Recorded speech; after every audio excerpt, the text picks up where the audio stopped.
নমস্কার। এই যে আমরা দেখি যে কোনো ব্যক্তি অতি সাধারণ বা একবারে সাধারণ হঠাৎ করে দেখা যায় যে সে মানে মন্ত্রী হয়ে যাচ্ছে বা বিরাট কিছু হয়ে যাচ্ছে। এবারে যদি বাংলার যে ভোট হলো সেই ভোটের পরে বা যে মন্ত্রিসভা গঠন হলো সেখানে যদি মানে দেখা যায় তাহলে এই রকম বেশ কিছু উদাহরণ আছে যারা অতি সাধারণ সাধারণ মানে একেবারে সাধারণ সেই ধরনের লোক কিন্তু এবার মন্ত্রী হয়ে গেছে।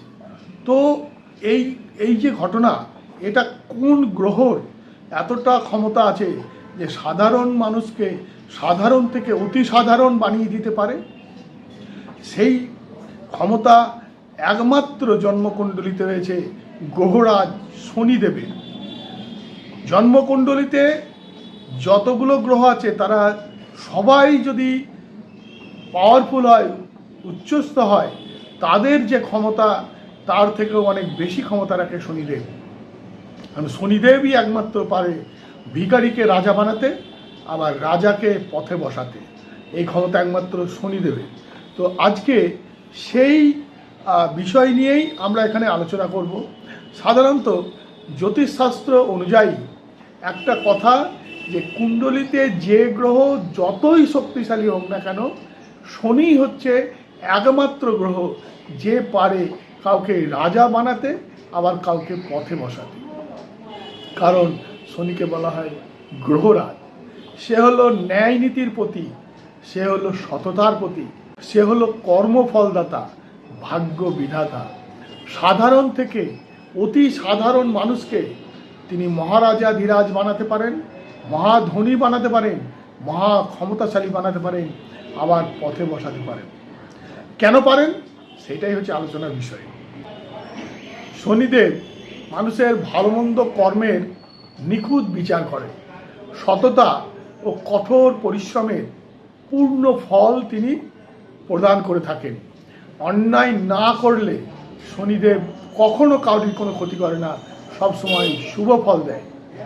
তো যারা অন্যায় করে না, যারা সৎভাবে চলে এবং মানে সাধারণভাবে জীবনযাপন করে, তাদেরকে শনিদেব সবসময় শুভ ফল দান করে।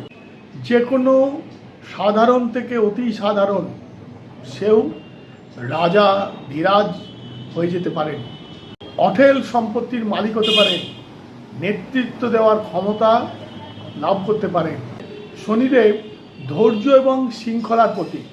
তাই মানুষকে কঠিন পরিস্থিতির মধ্য দিয়ে খাঁটি সোনার মতো গড়ে তোলেন একমাত্র শনিদেব। তিনি ধৈর্য, ডিসিপ্লিন অর্থাৎ নিয়মানুবর্তিতা এবং আধ্যাত্মিক চেতনা বৃদ্ধি মানুষের মধ্যে করে থাকেন। শনিদেবের দেওয়া সাফল্য সবসময় স্থায়ী এবং দীর্ঘমেয়াদী। শনিদেবের কারণে যার সফলতা লাভ হয় সেটা দীর্ঘস্থায়ী হয়, সেটা স্থায়ী হয়।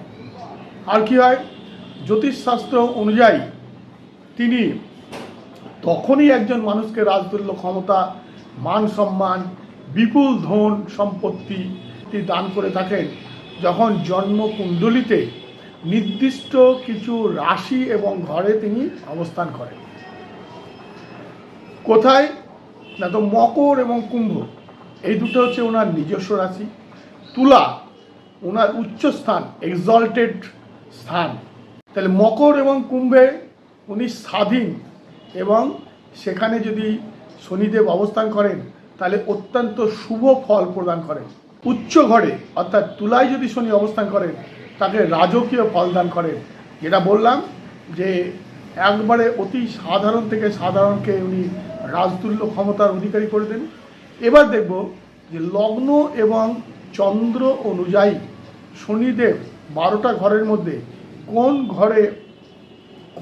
ঘরে অবস্থান করলে এরকম ভালো ফল দিয়ে থাকেন। প্রথমেই হচ্ছে যে যদি প্রথম ঘর অর্থাৎ লগ্নে যদি শনি অবস্থান করে তাহলে শনি সবসময় ভালো ফল প্রদান করেন।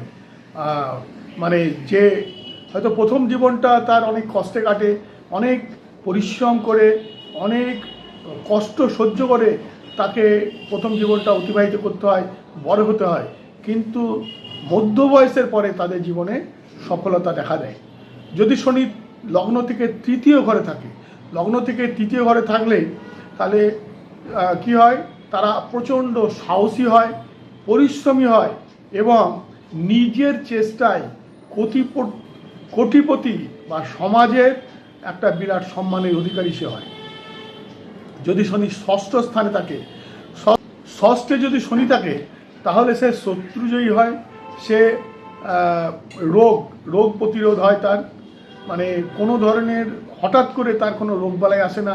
আর কি হয়, সে যে রাজনীতি বা প্রশাসনে বিরাট ক্ষমতার অধিকারী হয়, মানে রাজনীতি করলে সে রাজনৈতিক দিক দিয়ে সফলতা লাভ করে অনেক উপরে যায়, মন্ত্রী বা মন্ত্রীস্থানীয় জায়গায় সে পৌঁছে যায়। আর প্রশাসনের যদি সে কাজ করে তাহলে সে উচ্চ স্তরে যাওয়ার সম্ভাবনা তার থাকে। এরপরে হচ্ছে যদি লগ্নের দশমে শনি থাকে, দশম ভাব থেকে আমরা কর্ম বিচার করে থাকি, শনিদেবের এই দশম ঘর হচ্ছে প্রচণ্ড প্রিয়। তো দশমে যদি শনি থাকে তাহলে জাতক জাতিকা কর্মজীবনে মানে যে কাজই করুক না কেন সেখানে সর্বোচ্চ পদ সে লাভ করে। দশম ঘরের অধিপতি, দশম ঘর মানে হচ্ছে কর্মের ঘর। তো দশম ঘরে যদি শনি থাকে, দশম ঘরটা হচ্ছে শনির খুব প্রিয় ঘর, তো দশম ঘরে যদি শনি থাকে কর্মজীবনে সে সফলতা লাভ করে, মানে যে কর্মই করুক না কেন সেখানে সে সর্বোচ্চ জায়গায় পৌঁছে যায় এবং সে কর্মের মাধ্যমে সে কিন্তু সফলতা লাভ করে এবং রাজতুল্য সম্মানের অধিকারী হয়। এরপরে হচ্ছে একাদশ, তার লগ্ন থেকে যদি একাদশ ঘরে শনি থাকে, একাদশ হচ্ছে আয়ের ঘর, তাহলে একাধিক দিক থেকে তার মানে আয়ের উৎস হয়, একাধিক দিক থেকে তার রোজগার আসে এবং সে প্রচুর পয়সার অধিকারী হয়, প্রচুর টাকার অধিকারী হয়, জীবনে কখনো তার ধনের অভাব হয় না। শশ মহাপুরুষ রাজযোগ, সেটা আবার কী জিনিস? শশ মহাপুরুষ রাজযোগ, শশ মহাপুরুষ রাজযোগ হচ্ছে যদি শনি লগ্ন বা চন্দ্র থেকে প্রথম ঘরে, চতুর্থ ঘরে, নবম ঘরে বা দশম ঘরে অবস্থান করে, যেটা হচ্ছে কেন্দ্রস্থান। তাহলে কি বললাম, শনি যদি লগ্ন বা চন্দ্র থেকে প্রথম ঘরে, চতুর্থ ঘরে, নবম ঘরে এবং দশম ঘরে অবস্থান করে তাহলে শশ মহাপুরুষ রাজ্য তৈরি হয়।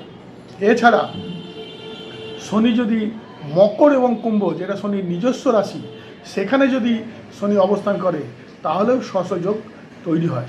শশযোগ হলে কি হয়, এই শশযোগ যার জন্মকুণ্ডলিতে আছে সেই ব্যক্তি যদি অতি সাধারণ ঘরেও জন্মায়, যদি তার শৈশব বা বাল্যকাল যদি অতি সাধারণ থাকে, সে কিন্তু একদিন না একদিন রাজাধিরাজ বা প্রচুর পয়সার অধিকারী, সমাজে বিরাট সম্মানের অধিকারী হবেই হবে। এই আমরা আলোচনা করলাম যে শনিদেব অর্থাৎ গ্রহরাজ শনি মানুষকে কিন্তু সফলতার চরম শিখরে পৌঁছে দিতে পারে।